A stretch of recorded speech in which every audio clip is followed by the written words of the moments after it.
Hey, buddy. Can I interest you in a new laser torch? Top of the line. No, I don't need a newer model laser torch. Oh, hello. Welcome to the Nerdy Photographer Podcast. I'm your host, Casey Fatchett. If you've never listened to the show before, welcome to the show. In addition to providing entertaining and informative photography-related info, I also go on adventures with the crew of the Starship Fibonacci. I call them my hashtag Nerdy Photo Crew. Right now, we're docked making some repairs to the ship. Come on, I'll get you a good price. Just fell off the back of a cargo ship. These are brand new. The one I'm using right now works just fine, man. Why is everyone always trying to push new gear? Speaking of new gear and not so subtle segues, on this episode of the podcast, we talk with Rob Tyrrell. He's the manager of the Leica's flagship NYC store. We discuss gear acquisition syndrome as well as finding the gear that's right for you. All that after the break. Guy, come on. Come on, guy. You know you want this laser torch, my guy. I'm not your guy, pal.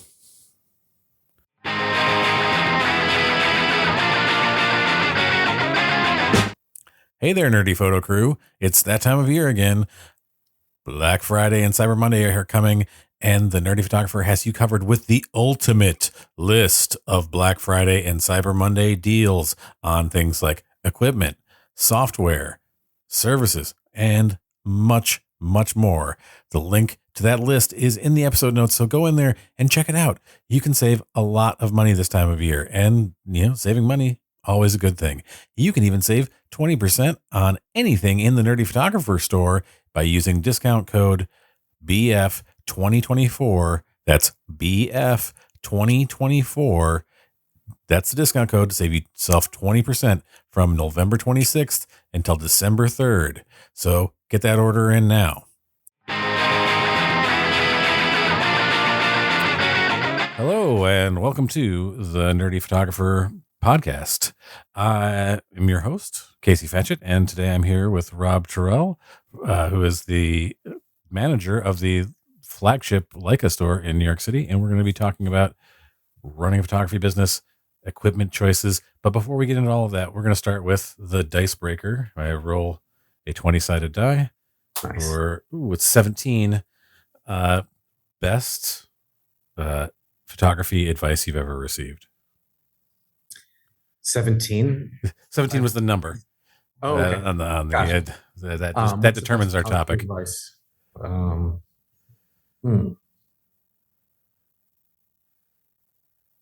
mean, it's simple, but just keep shooting.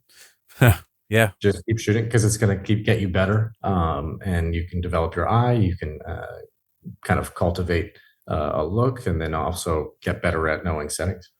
Yeah, I think that's something that I see a lot of younger photographers doing lately is just like they're asking for this. What were your settings on this photo? Instead of like, I'm going to go out there and try this and learn. That drives me so crazy because it doesn't matter because you can give them the same exact setup and they won't get the photo. Right. Like because everybody's different. Everybody's going to get a different look and angle. And the situation's different. Like the lighting could be different. Like I see people like going, oh, what were your settings for this shoot where like the guy's like hanging off of the side of a car or something. And he's like, oh, it's F11, 60th of a second, ISO 400. And I'm like, whatever, you're not going to get the same shot. Like, yeah, it's like, what are you going to go back in time and then you're going to swap it out and you're going to get the job and I won't. Right. And you're going to be in the exact same position where the sun was in, like, the clouds and the sun were all in the right back right to the future moment. He's going to DeLorean. He's going to jump and swap me out. And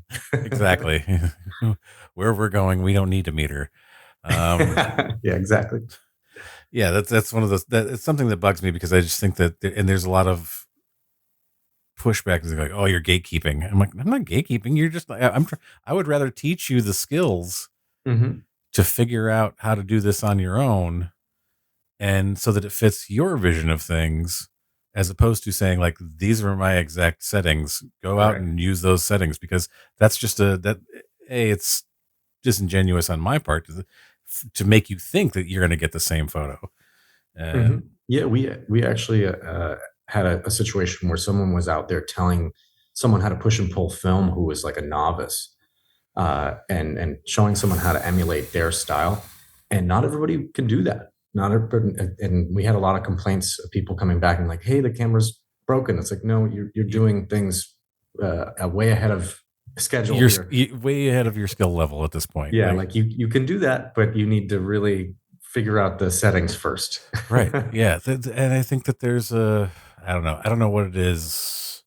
It's a rush to be at it. Like you were saying, like keep shooting. Yeah. Instant gratification. Yeah. Yeah. Like I want to be at this top level already. I want to start here.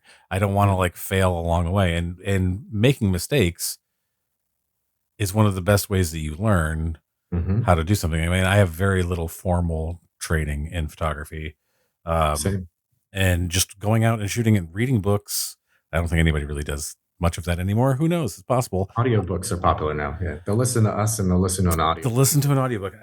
I have this like ancient Kodak photography book that was made and, like I think it was originally put out in the 60s or 70s, which, when I first started shooting, it was film anyway. But I just read that book and I was just like, oh, okay. Like getting my basic information that I then went out and built up on every time I would take pictures and go like, I wonder why that didn't come out the way I thought it was. And film will do that to you anyway, because you really have to go back and think, what did I do? What was the setting there? Or like, was I shooting at too slow of a shutter speed, too fast of a shutter speed? Yeah. Yeah. I recently went out with some of my film cameras into the city and I was taking this, for those of you who are listening, obviously you can't see what I'm doing. I'm holding up this like Kodak Duoflex. Very cool. Medium format camera. It's like 70 something years old. And I forgot what film speed I had in it.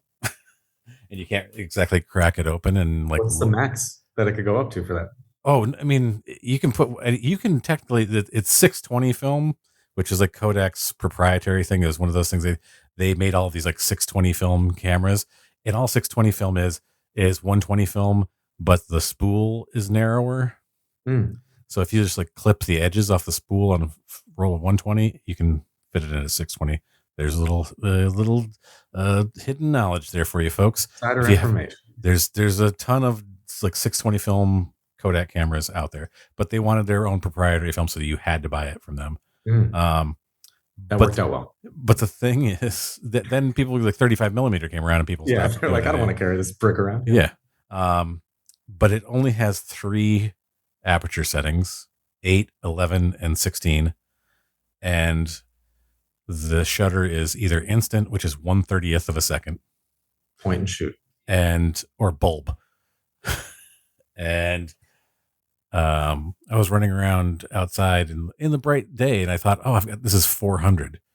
I thought it was 400 film and I was like, I think this is going to get overexposed, but I'm going to try it anyway. I'll see what happens. And then I came back and like I was all rolled up and I'm like, no, it was 100. Those shots might actually come out pretty nicely. We'll see what happens. So, little mistakes here and there that you make and you might like that style. Yeah. You might figure out that you prefer to shoot that speed at a different setting. So. Right. And honestly, I don't know if this camera even works. Like I don't know if there are any light leaks. I bought it. It appears to be in excellent condition, but I was just like running some film through it to see what happens. So, hey, you know what? We'll see what happy accidents come of that. And I think that there's a problem with like people like aren't willing to like make mistakes and just be like, I'm going to experiment and see what I get here and have some fun. Becoming slightly more expensive experimenting. But yeah, I mean, it is. I mean, I happen to be in developing your own. Yeah. But I mean, I have to be in a position where I can experiment that way. I'm talking even with digital. I think people are like, there's an unwillingness to just like, I'm going to try something completely wild here. And it was very funny because I think you know Phil Penman. Of course, he was on the show a while back and I was looking at his work and I said, like, there's things like the ghostliness of people in some of the images. Something I had tried a while back when I was like doing some shots in New York. I said his style like really speaks to me because that was something I had just like played around with and discovered, in my own sort of experimental, like taking photos and like, oh man, I really like how this looks. I haven't gotten back to doing it much since then, but like then when I saw his work, I was like, whoa, that's, he does it way better than I do. He does a lot of better than most people. But yes, that's sort of like, I played around and found this thing which, he's obviously way better at, but it's like, I managed to, by experimenting, find something. No, it's always fun to mess around and try and like emulate other photographers in a way just to see if you can do it or just to see if you can't do it, or to really respect them more. I have like sometimes I get a little aggressive with like my jokes, and I was thinking of doing a reel idea, like an Instagram reel Yeah. of recording yourself like, hey, here's how to shoot like Phil Penn. And then you like zoom in on the camera, turn it on, and the screen comes up and it's just don't. Yeah. And because like let them live. Like you could get to that level, but at the same time, then now you're really replicating his work. Like let him live while he's alive. Like Right. it's okay. He's still out here creating and doing his style, and a lot of people out there not rip it off, but kind of are getting to that point of really kind of taking that blueprint and copying it to a T. Yeah, I always Not okay. That's not good etiquette. No. That's not good. I heard many years ago, the choices you have are to imitate, emulate, or innovate, and your choices probably should be innovate or emulate. If anything, you see something, and you're like, oh, that's kind of cool. That speaks to me in a certain way. Like, I would like to figure out what it is that I can do that's something similar. I'm not going to try to do the exact same thing as this person. I'm going to try to bring my personal part of this to my photography. Like, and that's, of course, we're all influenced by photographers. Be inspired. Different generations. Yeah, it's great to have that inspiration, obviously, and learn technique. But yeah, like you said, you got to innovate. You got to have to adapt it to your style, and hopefully find a style. And it's getting harder, obviously, with Instagram to be different. But hopefully you can find a way to block out the noise and really find what you resonate with and what makes you want to continue being a photographer or making art. Yeah, it can be hard because you're trying to stand out from all these other people, and copying someone else doesn't really seem like the way to stand out from it. But as someone who's like really involved with photographers in your job, what do you think the most important skills or strategies are needed to be a successful photographer today? Yeah, I mean it's getting more complex now. You need to really be a content creator now, to really, like, if you're starting out, if you don't already have a name, you need to be kind of that one man band of not only being the person that can use the camera, but the person that can edit, the person that can now maybe even generate video or have the means to have some video content generated of yourself in action. People love to see that, the BTS of it all. Yeah. But I mean, it starts with, I think, lighting. I think if understanding lighting is going to save people a lot of time and effort, and prevent the grueling post game of it all. If you nail it in camera, saves you much more time and stress and anxiety.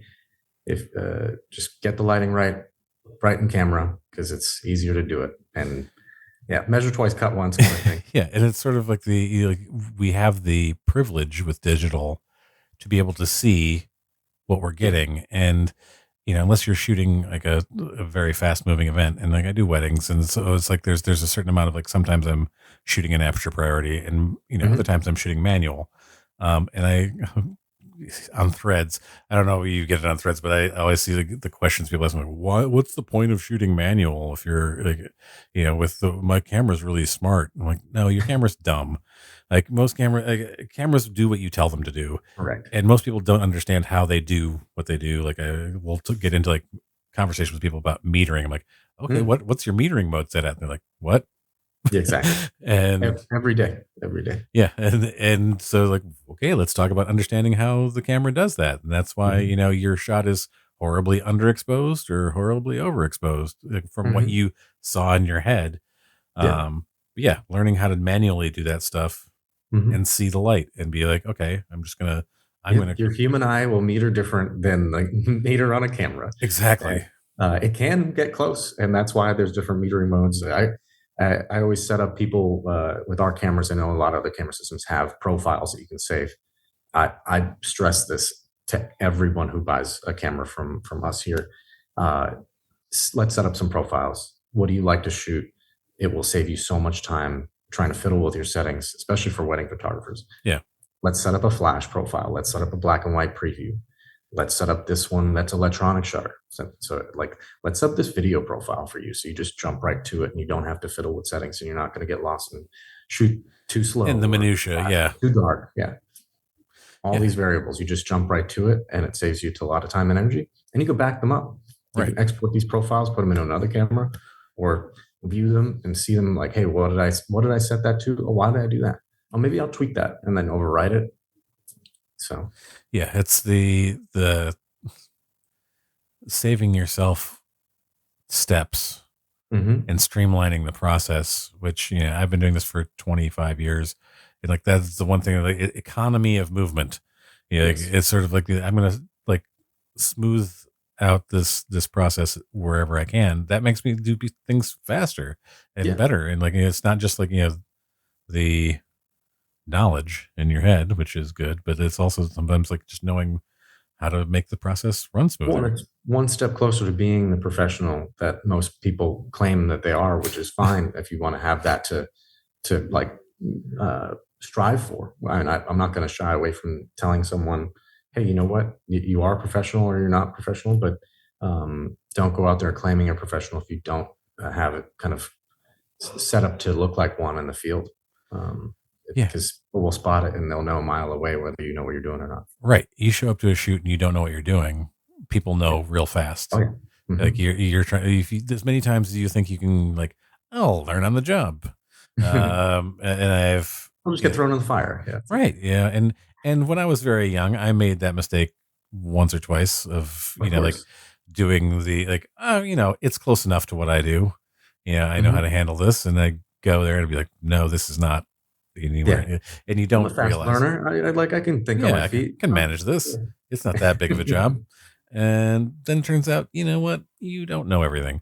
It's always, there's some humbleness, I think, that needs to Definitely. be. But that's, like you said earlier, you need that to kind of, those mistakes, even with settings in a camera, those kind of mistakes can help you prevent that down the line. Hopefully it's a learning experience and you could view it as one. I know it's tougher to swallow that pill sometimes, but like someone recently just told me that they overwrote a card that they were using on a shoot without backing it up, and I'm like, it happens. Yeah, like, it's not supposed to, but it can happen. It can happen. Been the victim of that, not via my own hand, but a subcontractor who it happened to, and you have to find ways to hopefully correct as much as you possibly can. Never happen again. Yeah. Make sure here, let's set these protocols in place. Yep. To keep that from happening. And now, like, I go through that with every subcontractor that I have. Like, this is what we do. You know, this is how we handle management. It's how you handle the cards. This is what happens afterwards. This is when you need to have redundant copies before you ever like reformat a card. Mm-hmm. But like what you were saying though, like about having profiles, it reminds me of like how just shooting manually, it's something that happens to me a lot. Not a lot, but it happens with enough currents for me to laugh at myself for making the mistake. Is I'll be inside shooting manually and I'll go outside in like the bright sun and forget that my ISO was set at 4,000 or something. And then like next three shots are suddenly very bright and airy. Without my unintentionally just remembering where you are. No, and I have another suggestion for people who like to shoot in aperture priority. And you can now, like for most of our cameras and most of other brands out there, you can set a dial to be an exposure compensation. And that way you can keep it in aperture priority while still maintaining wide open or whatever aperture you want. And then just kind of let's just compensate a little bit either way. And even when for your specific example, obviously we would want to keep it underexposed when we go outside. Try to. My issue is that going out there and it's like the camera can't, like the shutter speed is not fast enough to compensate.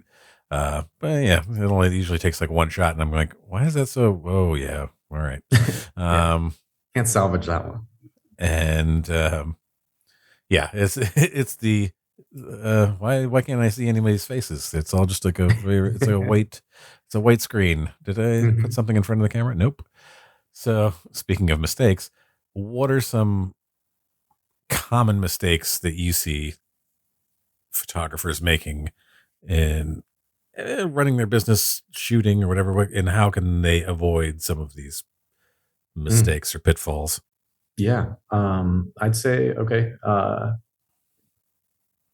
getting too much gear. Mm, I think buying too much gear at once is a mistake I see a lot, and I try and combat as much as I can by letting people know, hey, start with one lens or start with one or two lenses and maybe a flash, but maybe wait on a flash. I mean, technology's gotten so good with these cameras, you don't even need a flash for some of them, unless you do want to take that kind of photography. I'm not saying don't get a flash. So it can be that situation with it's gear related, and people just buy things they don't need, or they listen to people like us that told them to get they needed a 50 and they needed a 90 and they needed this that and the other thing, and then they need a 21, so then they yeah, have all this stuff and they don't know what to do with it. They haven't even mastered the one lens that they really will lean into for most of their work. And then they regret that purchase, or they have a hard time getting rid of it or returning it or whatever, so that then they've lost a lot of money that could have been put into either marketing or into just learning about it, taking classes. So that's one. And then another common one I'd say is that other side, like I said, marketing. I think it's figuring out, how do I roll out my Instagram? How do I put together my website, business card, having a things. website. Yeah, got to have a website. People think Instagram is going to be enough. It's not enough.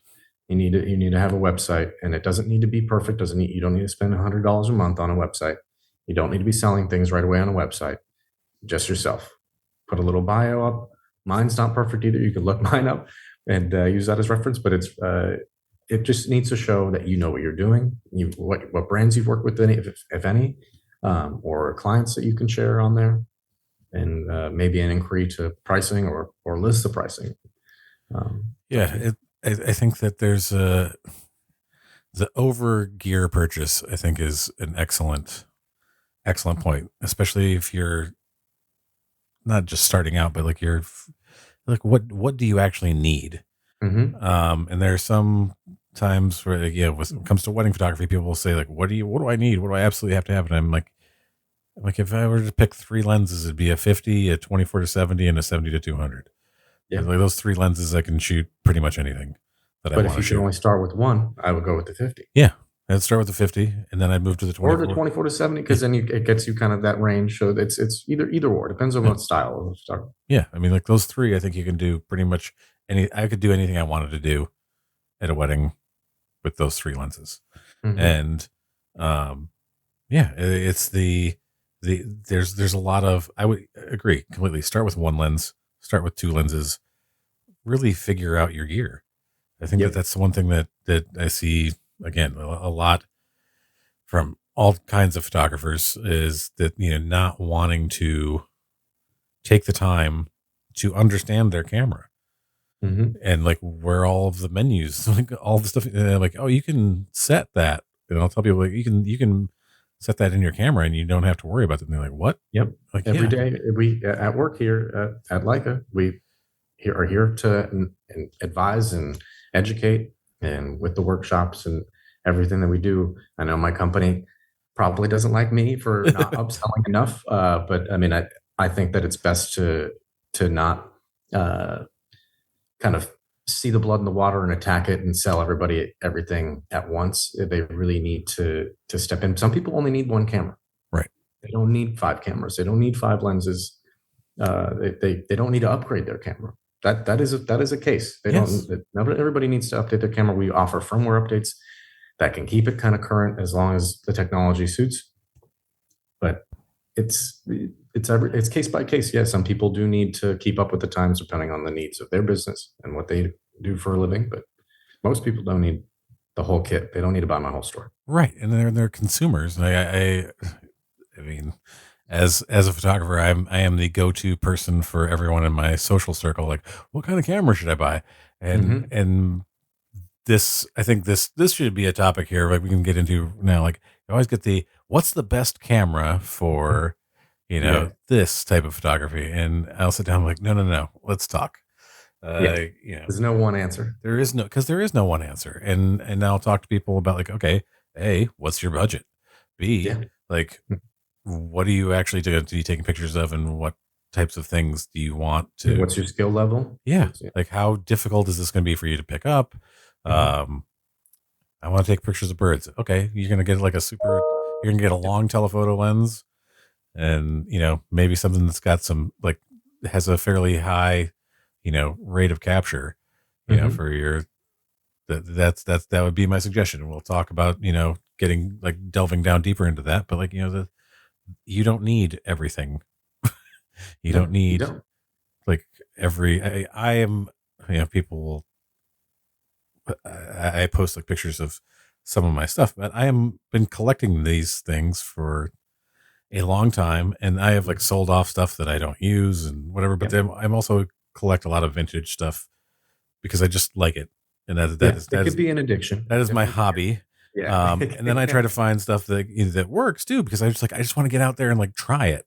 But you don't Mhm. need like 98% of people don't need all this stuff. Like Correct. and I understand that it is my addiction of like vintage camera stuff, whatever. Yep, me too. Yeah, And that can happen, and that's okay if it gets to that point. But for an initial investment, no, it's a lot to ask someone to do. And I definitely am a person that steers someone away from doing that. And they could put themselves not only in a bad situation financially, but a bad situation where they just they don't know where things end up. They have too much gear and then they misplace things, and then they're like, "Oh wait, what happened to that lens that I had? Oh, didn't I have that?" And then they realize someone stole it or they lost it and they left it on a park bench or yep. bus. So Yeah, I mean, I have, I commonly have that fear, like where I'm like, oh my God, where did I leave my 135? mhm. And, or whatever, like what happened with that? Like, did I leave it somewhere? And I don't go out with that unless I'm shooting a wedding. I don't go out with more than two lenses usually. Mhm. And so sometimes I'm like, well, where, like even someone with experience will still like, and Yeah, every day someone comes in, it's like, what's the best camera?" In my line, I sound like a broken record. It's like, it's 2024. No one makes a bad camera. It's the camera that you want that's gonna make whatever your vision is be as closest to it. And if that's a Leica, great. If it's a Canon, great. Nikon, Sony, whatever, Pentax, all great. Panasonic, the list goes on and on. because But I'm sure you get the new Roll EAF, if that's your camera, go out and shoot it. Like there's a camera for everybody now, and every skills level. Or it could be a starter camera like the Deluxe 8 that we have that just launched. Like that could be someone's kind of starting journey with the brand or with photography, or it could be just a fun addition to someone's gear kit. right. So yeah. Yeah, people want and need are two different things. Mhm. Yeah. And most of the time you don't need a lot of bells and whistles. No. Mostly you need to figure out what you're doing with what you have. And Mhm. sometimes this is another thing that I like to recommend to people is limit yourself. Mhm. Yeah. Challenge yourself. It's a Pick one challenge. lens, go out for a day. Yeah. Just use one lens like Choose that focal length and try and master it, or figure out if you don't like it, or yeah, because try and choose something different, different subject matter. Yeah. for me, it takes me back to, I mean, this is, I've started getting into film a lot more again, in the last couple of years. And it has changed how I approach my professional photography. And Mhm. I see things much differently now because I've been limiting myself, a number of exposures I can take, Yep. number of like using only one lens, or like in the case of that, Kodak, I've only got 3 aperture settings and 2 shutter settings. You were Yep. very limited Mhm. by what's going to happen. So you have to like think much more creatively. And necessity is the mother of invention. And so you like have to work the problem And and yeah, exactly. And it will help you when the problem arises with something that does have all those other shutter speeds. But what yeah, if it stops working? What if right, those other what if you're limited to just those? And now you've like, oh, I have that experience. When I did that, I switched this and that. This is how I handled it, or I blocked this light.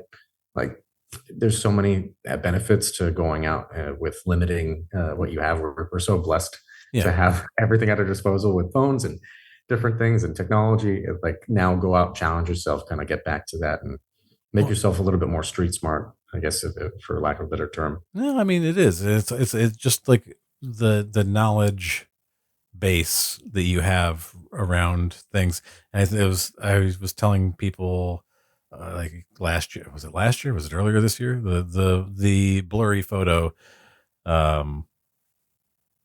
trend. There's the blurry photo trend. Soft focus, yeah. So the very soft focus.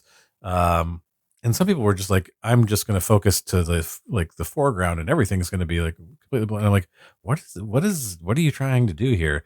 And they're like, oh, it's sort of a nostalgic look of, I'm like, do you understand why those photos were out of focus to begin with? Mm-hmm. Because there's a number of reasons. They didn't have focus back. Right. Right. The focus ring broke. It's all manual focus. Manual focus, yeah. Yeah. And you're not like, or you've got limited film speed or by your film speed and the shutter speed that you can use. And like, so there's all those variables for sure. Yeah. Yeah. Like the fastest that my 35 millimeter film cameras will go, other than I have a Canon that's more recent, but like the older ones that are like made in the 70s, like 60s and 70s, like 1,000th of a second is the fastest it'll go. Mm-hmm. So I mean, like you can still pretty fast. Like that's more than enough for most occasions. But yeah, but then you have to like, if you don't like stop down enough or whatever, like you get up with daylight, or you're trying to take I try to take pictures of my dog who is extremely fast, and it's really hard to like manually focus, like get slow down. Yeah, exactly. Yeah, I want the energy, but I don't want like the not so fast. Let's go in a like run parallel to me. With using a rangefinder, it's so fun to show people because they get intimidated, and that's okay because again, we've been really spoiled with autofocus systems, or we're used to like the SLRs that weren't a rangefinder mechanism. Yeah, that have the focus patch in the center. But I tell people, once you nail it, you nail it. If you're looking for the focus peaking on the back screen of the digital cameras, it's not, you're going to be soft. You will be soft, and that's okay if you are soft because it's still you making the photo. You're creating it. You're the one literally focusing on that subject or setting. So to me, it makes it more intimate, and it makes it more of a fun experience for someone to do it. And not everything needs to be tack sharp. Nothing needs to look like AI. Back to that whole thing. It doesn't need to look like a video game. It can be. It's art. It's whatever. It's whatever you like. There's a whole thing like, and I don't know if you've ever been in an electronics store or someplace that sells TVs. Yeah. And they've got this wall of TVs, and you look at the TVs that have like the LED TVs or whatever, that it's 60 frames or it refreshes 60 times per second or whatever. Yeah, 60 or 120. Yeah. Yeah. And it just looks too crisp. And like all of the special effects look bad. Like it looks very, this looks like a previs as opposed to like a finished product, and you're lagging. And you're like, okay, like, well, this doesn't look great. I'm like, yes, because it's too crisp. You need something, like that's a little like off. And I've been getting into now is like using my old vintage lenses on my mirrorless, like getting an adapter and just like manually focusing everything, and just like because it does have this feeling of the photos come back and the feel is like this has a lot more character in it than this like super sharp I don't know. No, and that's one of our systems here, the SL. Like we're not alone with making that, but the beauty with Leica is because it's been around for so long, you have over 100 years of lenses you can adapt to these cameras, which is crazy. So you get all the character of a vintage lens, but on a 60 megapixel camera that can do video at 8K. It's like, wow, man, I can get that video quality cinema look, but with probably a cheap setup. I know I'm talking Leica terms, so let's be fair. I know that there are lenses that aren't really affordable, but there's some vintage lenses you can definitely get for under $1,000, and I know that's still a lot of money, but to get that look before going into post, it's going to save you a lot of time and Right. energy. And again, back to just like discovering what you want to capture. That is going to be something to learn and discover, and it's fun. Yeah. It's like, Throw it on there, learn about it. yeah. And if it like fits the All the vibe, imperfections. yeah, I love the like embrace the imperfections, like the slightly, I don't know, like I just get into this thing of like, for me personally, in my style of shooting, the emotional weight of the image is more important than the technical perfection. So if Mhm. something's a little soft or it's like a little whatever, like I don't need every shot to be like super, you know, everything in the whole image to be Yeah, tack exactly. And sharp. that doesn't need to be an apochromatic Yeah. lens that corrects for sharpness and color rendition. Like let it be its thing, and you could even get like a little bit spiritual with it, and like how much has this lens seen in Yeah. its life, and yeah, like that whole thing. So It's, it's oh, beautiful. It can be really fun to, and we should be also trying to reuse things and recycle things, and not let things just get kind of tossed to the side and yeah. That's part of the reason or I taken out. started like getting the adapter for that stuff. Is like I have all of these old Saves you vintage money. film lenses. Like why spend money on, new lenses when I can just, put the stuff like I have my stuff that's like that my locked in couple lenses that I need for, whatever. Other things, yeah. Yeah. And this is the stuff that I will use for Yeah, I don't person. need the 50 autofocus. I've got the 50 manual Yeah. focus. I'm just gonna get the adapter that's much less Yeah. Yeah. and put it on and Costs like figure that out. $60. Yeah. They're like Oh, $60. mhm. Yeah. You want to get spiritual about it. Like there's the whole, like, what has gone through this, we've gone through my lens. Um, I'm working on a I try to remember that, the people who continually listen to this show, I've probably brought this up 100 times. Not really, because it's only been the last year. But I'm working on a film project with I found all this when my parents passed away.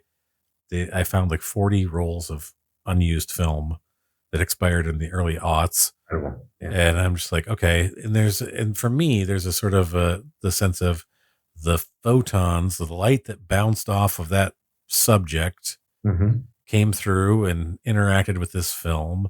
Yeah. And, all these things that have, like come together and to create this image Yeah. and the sort of the spiritual nature of all of this coming together, and like you're still 100%. And again, yeah, my dad recently passed, and I found the same thing. I found a bunch of film that has yet to be developed, and I'm really interested because the stuff that he had developed, and he definitely influenced me a lot. My mom did too, obviously. 'Cause she was she wasn't like a shooter, but she actually worked in a film lab when she was growing up. So, but my dad took a camera with him. He was in the Air Force, and he had like a Polaroid and some other cameras, and I found like 50 plus rolls, and then another 20 plus disposable cameras that weren't developed. wow. So I'm just trying to save up the money to get that all Well, developed at least and see what that looks like. I'm not sure what years that some of them are from, but they could be from the late 80s all the way through the early 2000s. It's pretty crazy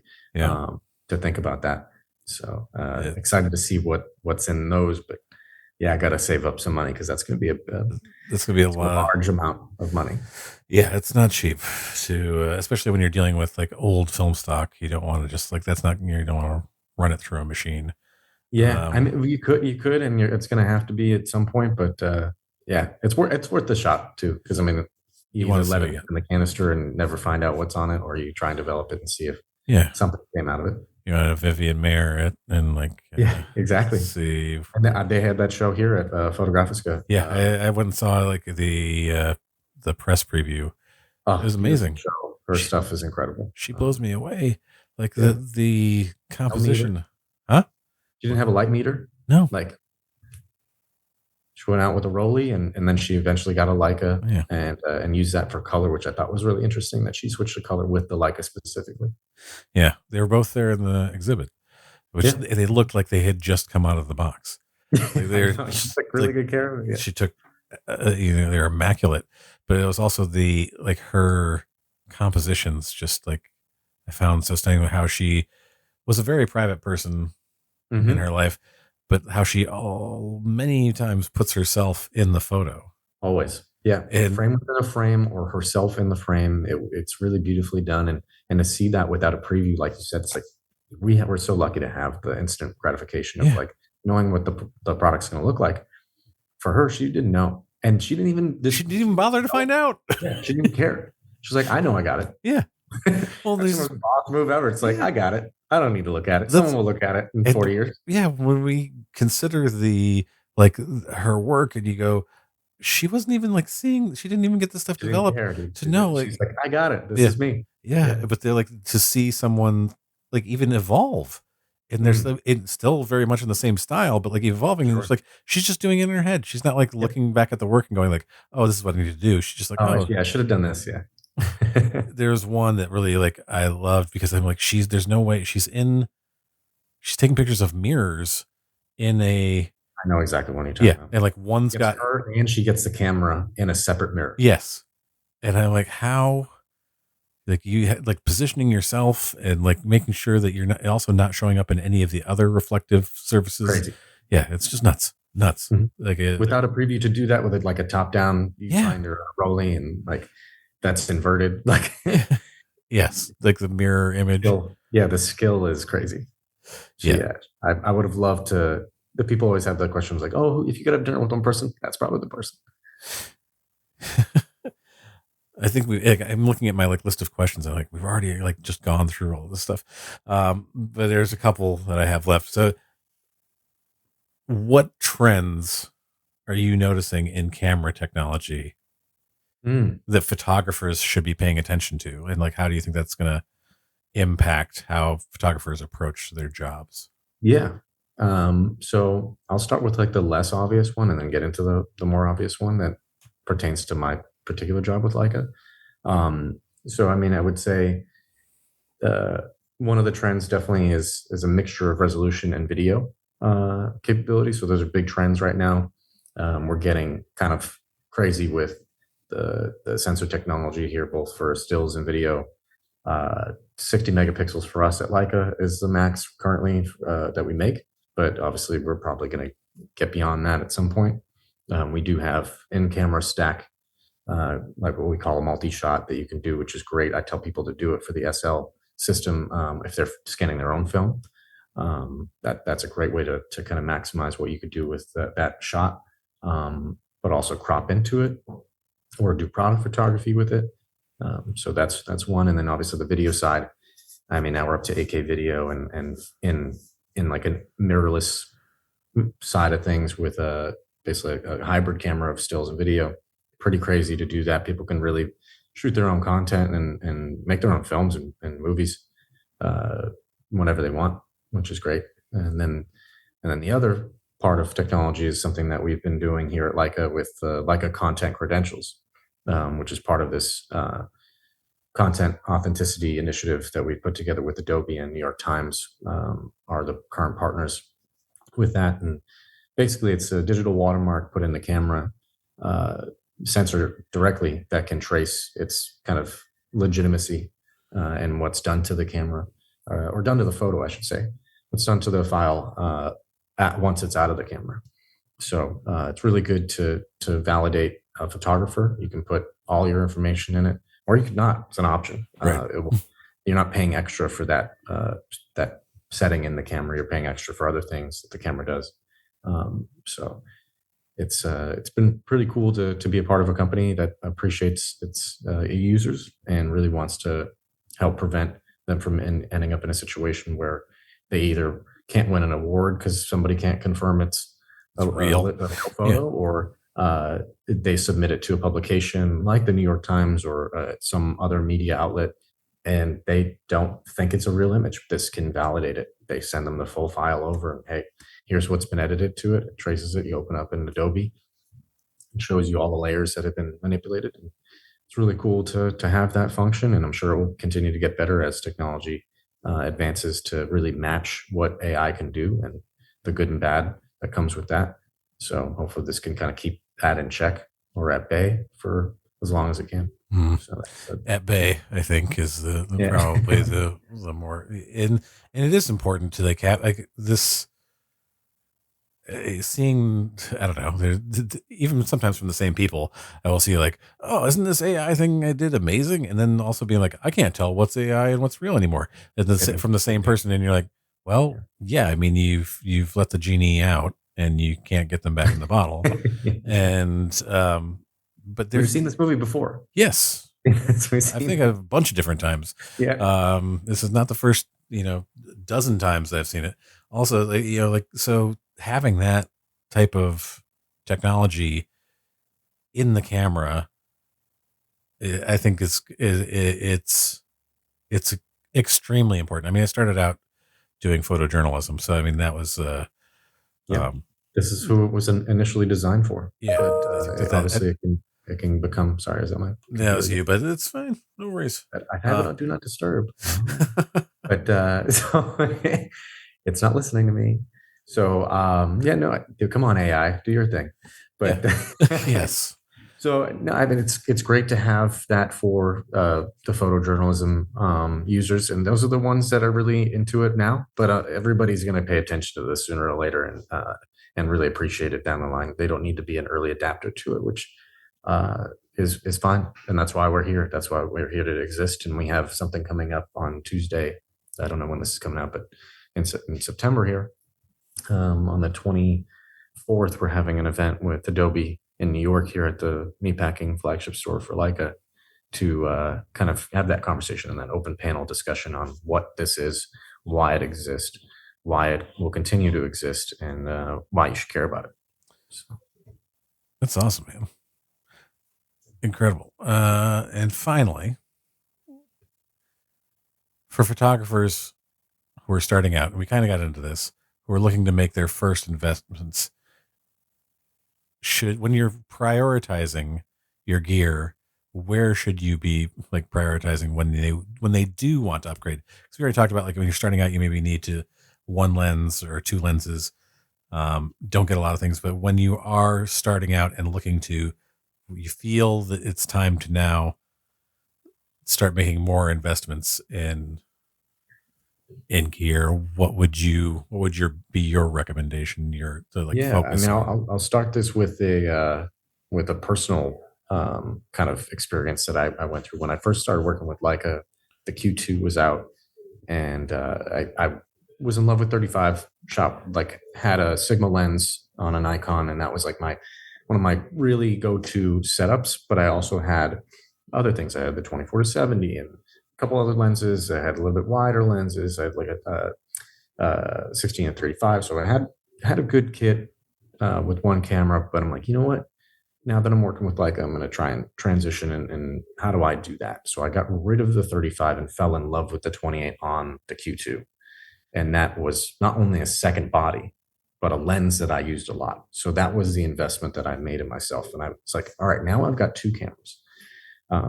And both are very good right now. But now I've got a camera that could do video and not worry about a lens change at all. I'm stuck with the 28, and I'm cool with that because it's a 1.7, 47 megapixels, and that's like the ultimate like sidekick to a 24-70, where I do have a zoom and I can change the lens on the other camera. And then eventually I fully migrated because I've been with the brand a little over 3.5 years. Been lucky enough to accumulate some other older gear and some pre-owned stuff. And it's been fun to really build the kit out that way and really kind of shift. But I would say find what you like and what's the most efficient for you to get out the door and shoot. Because you don't want to get in a situation where you're like, do I take this? Do I not take this? I don't want to carry all these lenses. Like find something that's going to narrow that down. Right. And really make you as efficient as possible, not just as a shooter, but as carrying the load, the pack mule. Now you are your own pack mule. So please save the weight, save your back, and the energy that comes with packing everything. Don't bring everything to the set unless you're getting paid to bring everything to set. Right. Yeah, and that's another thing I'll say, folks, about like getting an adapter and using these vintage lenses. They weigh a lot less than a lot of like. A lot of the manual focus lenses are not only more compact, but they're lighter. Yeah, lighter, and you can fit a lot more stuff in a small bag than if you're trying to like pack all year. And you don't look like an obvious photographer when you're carrying a smaller bag. Right. Yeah, you can like blend in. You're not a target for someone. Yeah, or you can just like, or if you're doing street photography, people don't necessarily notice that you're taking pictures of people. Yeah, more discreet for sure.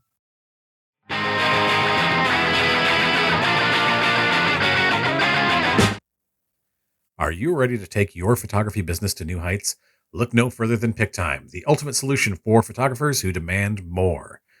Wow your clients with stunning branded galleries that showcase your work like never before. Let your customers preview selected photos on an array of printed goods. PicTime's smart photo store ensures your art shines on everything from canvases to coffee mugs. And take the stress out of marketing with PicTime's automation tools that empower you to effortlessly connect with clients, leaving you more time to focus on your craft. And revolutionize your workflow with PicTime's cutting-edge AI tool that allows you to search and sort images effortlessly, saving you time and ensuring you find that perfect shot in seconds. And that helps you strengthen vendor relationships with precision, curate vendor galleries, sending them just the right images, and enhancing your professional connections. Worried about switching hosts? Fear not.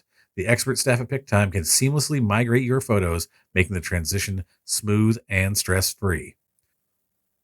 So are you ready to transform your photography experience? Visit nerdyphotographer.com/recommends/PicTime today and discover a world where creativity meets efficiency.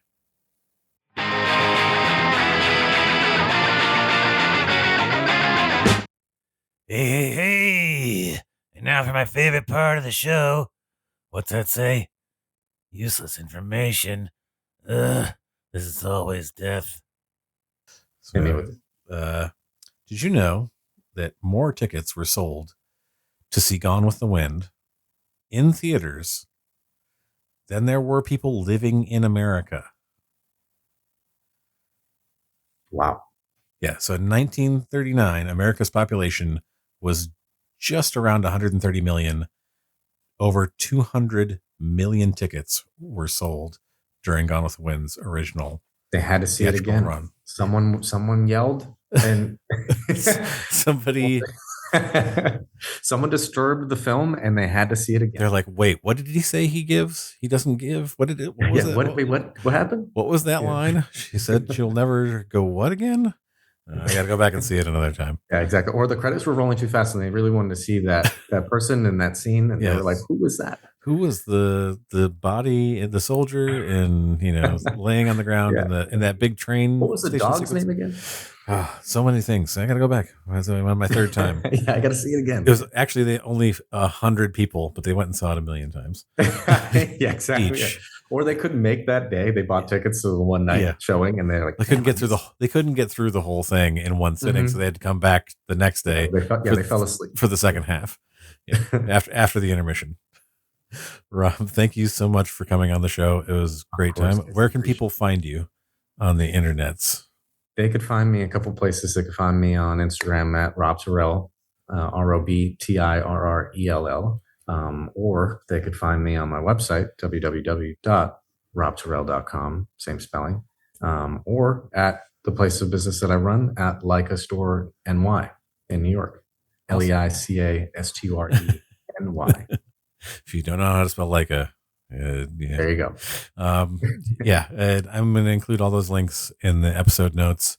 Rob, you're more than welcome to come back anytime you want. If you appreciate you. Talk about whatever. This is a blast. Thank you for coming on. You're the best. Thanks. And we're back. Our repairs are all done and we're ready to head out on our next adventure. Many thanks to Rob Tirrell for coming on the show. You can find Rob's links in the episode notes. While you're adding folks on socials, you should be following along with the Nerdy Photographer on various social media platforms like Instagram, TikTok, Threads, and Reddit, or wherever you are social. At The Nerdy Photo, all one word, no underscores, dots or dashes, at The Nerdy Photo. Feel free to tell us on social media what you think about this episode or any other episode that you've listened to. Leave your photography related questions that we can answer in a future episode, or tell us what topics you would like to hear covered in future episodes. Yeah, It's all about the future episodes, folks. We want to know what you'd like to listen to. We also appreciate your reviews. So leave a review on Apple Podcasts or a platform like Podchaser or Good Pods. On Podchaser and Good Pods, you can also leave reviews for individual episodes, which is pretty awesome. Any reviews are greatly appreciated wherever you leave them. Hey, guy selling stuff fell off the back of a ship. Do you have any good noise canceling headphones? Sometimes it gets pretty loud when we're out adventuring, and I still want to listen to my music or, answer a call without all the distractions. My dude, I've got just the thing for you, the latest in earbud technology. Don't you mean bud? No, earbug. You put this electrified millipede into your ear. It activates blue teeth, bites you with blue teeth, and zip zap, you are getting your tunes and calls wired directly into your brain, and all other noises are removed, like babblefish, but much, much, much more painful. I'm good, actually. Until next time, everybody, stay safe and stay nerdy.